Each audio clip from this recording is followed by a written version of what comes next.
Greetings! I am Herbert Erpaderp, and it's time for another Ask a Herbert Erpaderp with me, Herbert Erpaderp. Apologies for missing last week's episode. I was sick and my voice refused to cooperate, which was really very lame of it. I didn't want to scar you all again with the Robo Herbert voice either. I'm sure you can find it deep down in your hearts to forgive poor old sick Herbert. Please? No? Okay then. The video in the background this week is from the World of Tanks test server, which at the time of recording is publicly available, and I don't think the main server has this update yet. I'm not sure when it's going to be on the main server, but if you feel like going and checking out what the maps look like now, you are able to do that. Playing on the test server does kind of suck though.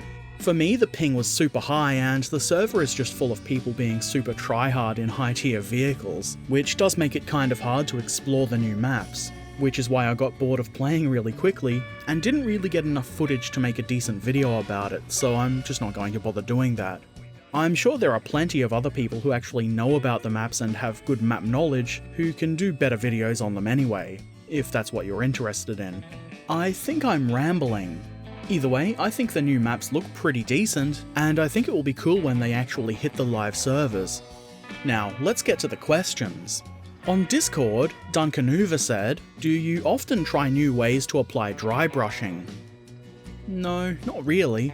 I might be wrong, but I don't think there's really a whole lot of ways to apply dry brushing. I mean, the technique is pretty simple. You just take a brush with relatively dry paint and rub it across raised surfaces and edges. Unless I'm misunderstanding the question. I did recently purchase a new kind of dry brush, a makeup contour brush. In fact, you probably saw the video I did about it yesterday. It's pretty good and a bit different to the brushes I would usually use for dry brushing and the ones you can buy specifically for dry brushing. So I guess that's a new way to apply it. As for the actual application, I don't know, I can't think of any. Does anyone have any interesting and new ways to apply dry brushing? I'd always like to hear new ideas. Sneaky Zaku said, "Have you ever considered basing your tanks to give a more uniform look across your whole army, with your vehicles just as well based as your infantry? If you haven't, what are your thoughts on the idea?" I have briefly considered it, but mostly for lighter vehicles, like jeeps and trucks and things like that. Some things like the bolt-action Kettenkrad actually come with a base, but I think I prefer having vehicles without them. It makes them bigger and more unwieldy to try and store. Especially in foam trays that are cut out for tanks. They're usually only big enough for the tank, and in my opinion it just looks better to have the tank sitting right on the gaming table. If I could get them to stand up without the base, I would do my infantry without bases too. I think someone used driving over a trench as an example, and I think it looks cooler just having the tank without the excess stuff floating around the bottom. I don't really feel super strongly about it though. If people want to base their vehicles, I don't mind, as long as they enjoy what they're doing. And I do like to see it when it's done well. I mean, who doesn't like seeing good work? It doesn't really impact gameplay either, at least not in bolt action, so I feel like it's a case of you do you.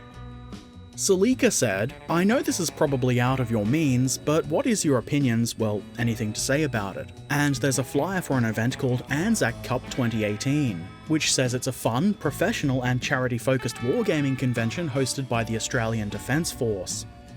It sounds like it could be pretty cool, and I would probably be tempted to check it out if it weren't in Canberra. If you're in Canberra in April, why not check it out? It supports charity, which gets a thumbs up from me." Duncanuva said, "Why were you using the A2 Peppercorn Tornado as a shunting locomotive?" This is obviously in relation to the previous Ask a Herbert Erpaderp. The answer is, I do what I want, and you can't stop me. Ha ha ha ha ha! Top Bunk Productions said, "Have you ever shot a gun in your life? And is T-34 also blessed by Stalin, or is the sheer amount of them enough to smash the fascists?" I fired a .22 rifle when I was young, but I don't really remember the occasion, or the specifics of the gun. We were going hunting or something with a friend's dad out bush somewhere. I do remember it being pretty fun. That was back before the Port Arthur massacre and the subsequent changes to gun laws, America, though I don't really know how much those laws affect something like a legal and registered .22 rifle.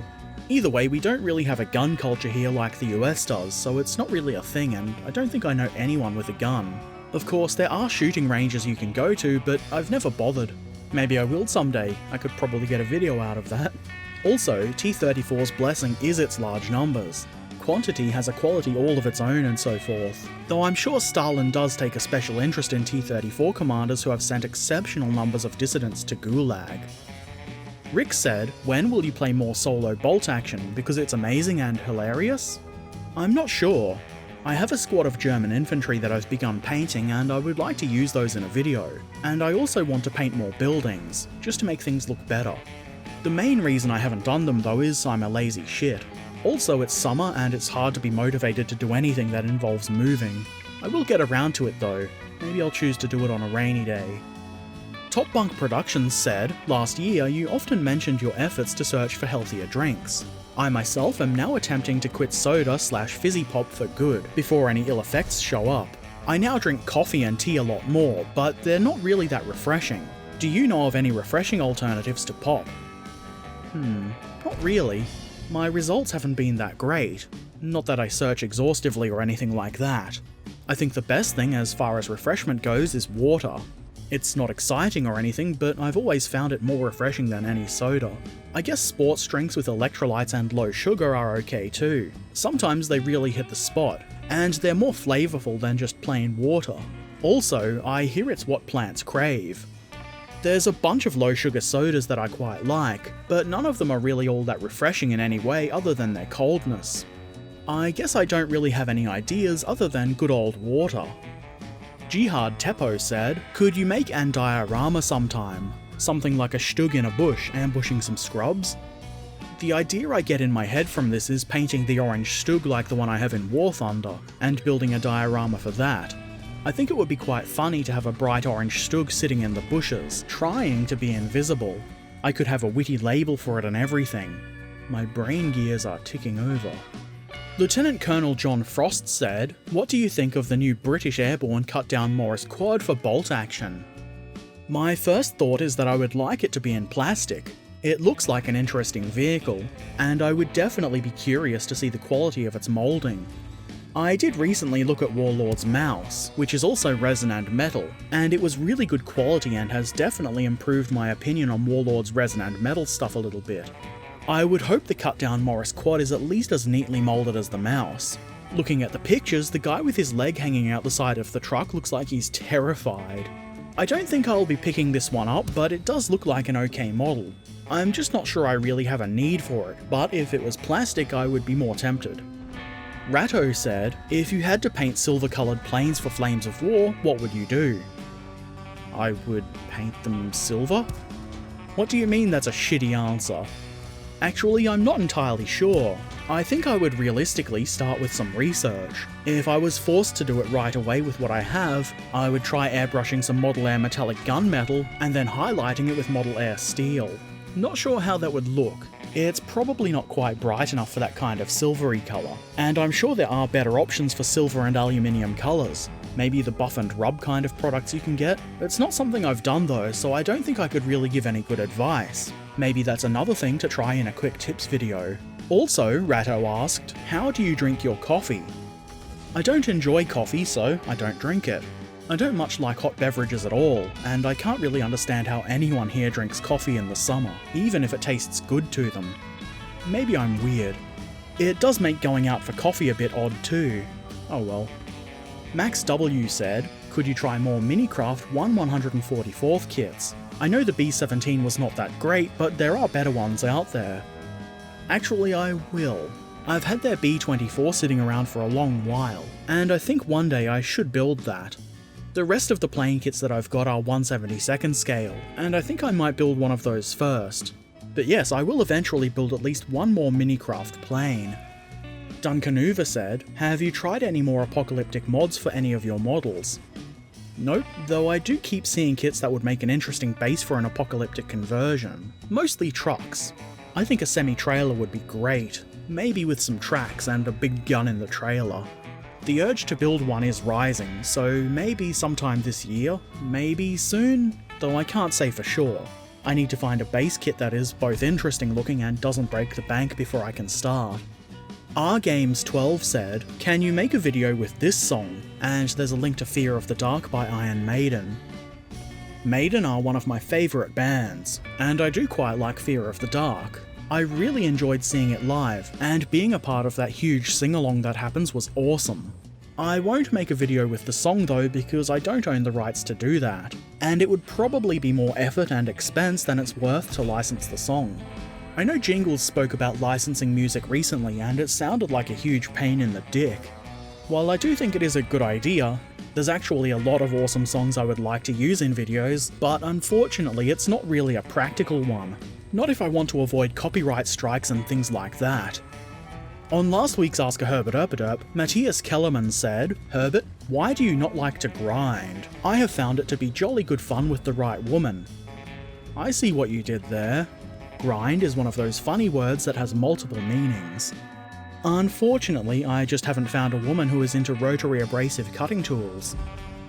Max W said, "An easy way to do snow is to pour some pledge or future floor polish in a cup and dab your brush into the cup. Then coat the areas you want to be snowy with the brush. Do note, the amount of polish you put on can affect how wet the snow looks. After you've done all that, you can sprinkle on some baking soda. Try different amounts in different areas." That does sound like an interesting idea. I wouldn't have thought to use floor polish as an adhesive, though I have heard of it being pretty commonly used as a protective coat. I might actually have to get some floor polish. There was a link posted somewhere with a bunch of information on what brands are available in various countries. I might have to do some experiments with it. If anyone else has any ideas for snow basing they would like to share, feel free to put them in the comments section below. Suburban Scumbag said, "Best advice about females is treat them like Anne from King Kong. Beat your chest, roar, then scale a skyscraper while carrying them on your shoulder. Works every time." This is pretty good advice. Maybe make sure it's consensual before you throw them over your shoulder though. As Bonathan the Flying Fuckskull says, "Continuous, enthusiastic consent!" Yes. Speaking of yes, it's now time to look at some of the models shared by the community over on Discord from the last couple of weeks. I have omitted some pictures because there were just so many. To see everything, why not head on over to my Discord channel and check it out. And feel free to share some of your own work too. It'll be fun times. There's a link in the description. First, Duncanuva shared a bunch of his models. There's this HMM Zoids Great Saber. I'm not sure what this is, but I vaguely remember hearing about Zoids. Then, some Gundams. A heavy weapons Gundam and a burning Gundam. I'm not sure which is which. Then there's this Lee. Is it a Lee or a Grant? I'm pretty sure the Lee has more turret on top. There's also this Airfix King Tiger which was dragged through a swamp. And the super secret purple Bismarck. Purple ships are good ships. Here's the USMC LAV you may have seen posted a few weeks ago. It is now covered in mud and bushes. It looks like maybe they were Kimp Bush and then abandoned their vehicle. And here's the Corsair. It looks like the plane was Kimp Bush too. If I have a suggestion, it would be trying to blend the canopy in with the rest of the plane. Kind of sticks out a bit. Top Bunk Productions shared this Panzer II Ausführung F. The diorama was included with the model, which was made by Matchbox, which is now Revell. Look at these angry shooty mans. And here's some more angry shooty mans, this time with their big wheelie shooty stick, also known in some circles as a Pack 40. I didn't immediately notice the handless officer waving his stump around, but that's a really cool touch. And then this. This is a Panzer IV with improvised anti-grenade armour. This is an interesting beast. Is it based on a real tank or your own creation? I haven't seen anything like it. Very cool. Timbo101 shared this awesome King Tiger. This is TACOM's 1/35th scale model with full interior. This was apparently 2.5 months of work, and I would believe it. This is really well done. This here is Spicy Meatball's first time actually painting camo. Looks good, keep it up. Gemsqui, I don't think I've said your name properly. This person shared their Predator tank, and this Imperial Guard Wyvern. 40k stuff always has such sensible guns. There's also this bunch of Leopard 2s for Team Yankee, with a coin for scale. Though I don't know what coin that is, so it is kind of redundant, I guess. Either way, they look pretty good. Sneaky Zaku shared this Shah B1 in progress, and then nicely finished and decaled.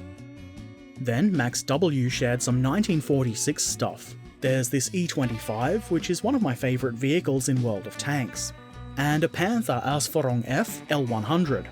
Everyone likes Panthing. Ratto shared this Terracotta Soldier, which is apparently the most basic heavy infantry in the game. He doesn't look to be made of terracotta. Ha ha ha, I'm so funny. He also posted this Zvezda 15mm KV. That's a KV-1, and it's pretty cool, but it's not quite as derpy as we like around these parts. Then there's an early war T-34, and some late war T-34s, and a derp tank.